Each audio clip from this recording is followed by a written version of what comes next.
Hi guys, welcome to the channel.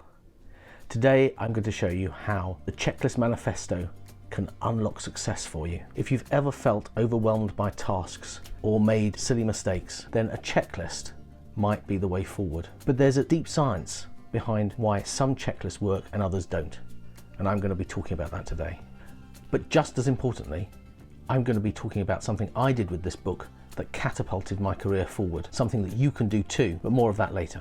Let's first deep dive into the secrets behind the world's most effective checklists and see how they can help you. This is all from the book, The Checklist Manifesto by Atul Gawande, a book published over a decade ago now that delves into how a basic checklist can make a world of difference in a variety of fields, from medicine to aviation. So why do checklists matter? Our lives are filled with complex tasks, and it's very easy to miss or forget steps. We're human, we're fallible, and even experts make mistakes. A checklist ensures that routine but critical steps aren't missed, and checklists are very useful for safety and efficiency. Industries like aviation and medicine use checklists to prevent errors and even save lives. To take a couple of examples from my own industry. Working with an external law firm in the past, I asked them to review a contract for me, and they missed the most fundamental issue with the contract, that our liability was unlimited. They missed it because it wasn't in the contract, and it's easy to miss things like that. Another example in my area is the exclusion of implied terms as to satisfactory quality or fitness for purpose. Again, it's something that's easily missed. And so when I'm reviewing contracts, I have a checklist of 20 items that go through the fundamental points that I always need to look for in any contract I'm reviewing. By doing that, it frees me up to think more carefully about the other issues and risks that arise in that contract and that I need to advise on. So there are a few things you need to think about when trying to craft a perfect checklist. First of all, simplicity. The checklist needs to be concise. You don't want a manual, you want something that just identifies the most critical steps. Specificity. Each item on the checklist should be clear and precise.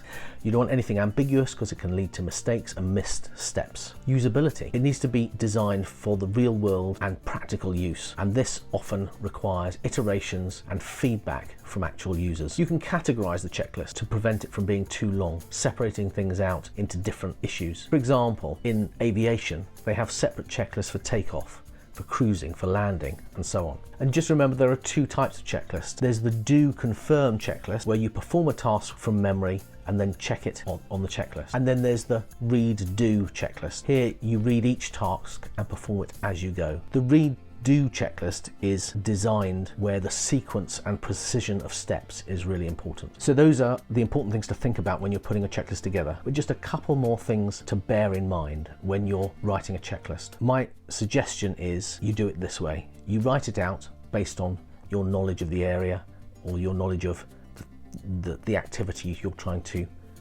include in the checklist. Then you have a go at that activity and you make notes as you go along to see if you've picked up everything that you wanted to on the checklist. Then you go out and seek input from others in the team or others who need to use the checklist. Get them to review it, get them to input into it, get them to amend it so they feel ownership for it. And then once you've used it a few times, go back and make sure you've learned the lessons of applying it in real life, so that by doing that, you'll have a checklist that's really valuable to you and to your part of the business. Next, let's talk about a few common flaws with checklists. Things to avoid. They can be too long. A checklist that's too exhaustive is not a checklist, it's a manual, and that defeats the whole purpose of something that's quick reference and making sure you keep on track as you go along. Vagueness is an issue with checklists. It needs to be really clear as to what the point is you're trying to cover in each item. Rigidity of the checklist. It needs to apply in a variety of situations, and you need to allow for that when you're drafting the checklist. A lack of testing. You need to think about it in real world scenarios. You need to apply it in real world scenarios and make sure that it works, or adapt it to make sure it will continue to work in those scenarios. Not updated. Things change all the time, and you need to make sure that the checklist changes with it, so it's always applicable. And then finally, again, another point I've kind of talked about, lack of ownership. You need to make sure that those people who are going to use it or most benefit from it feel that they are a part of its development, so that they're most likely to use it. So I think I've described checklists and how you could apply them, but coming back to my other point about how you can use it to really rocket your career. Over a decade ago, shortly after the book was published, the company I was working for was going through a period where it was not executing consistently. and it was not executing flawlessly. And this was an issue with a number of our customers and something that was being thought about at every level in the company. Having come across this book, it seemed obvious to me that it was a potential solution to at least some of the issues we face. But in a large organization, it's difficult to get change in the way you want it. And really the only way to get change is to get that bought into by the whole company. Where best to get that buy-in first? The board. And so what I did was I bought copies, paper copies of the book for every member of the board and sent it to them via my Amazon account with a covering note saying, "Thought you might find this interesting." And that sparked up a direct conversation with each board member. They all rang me or emailed me to thank me for the book, and it started a conversation as to why that might be of interest to them. And we talked about the issues the company faced and how some of the things in the book might help. It was good for the company, and it also got me recognized as someone who was thinking deeply about the company, cared about the company, and had some good ideas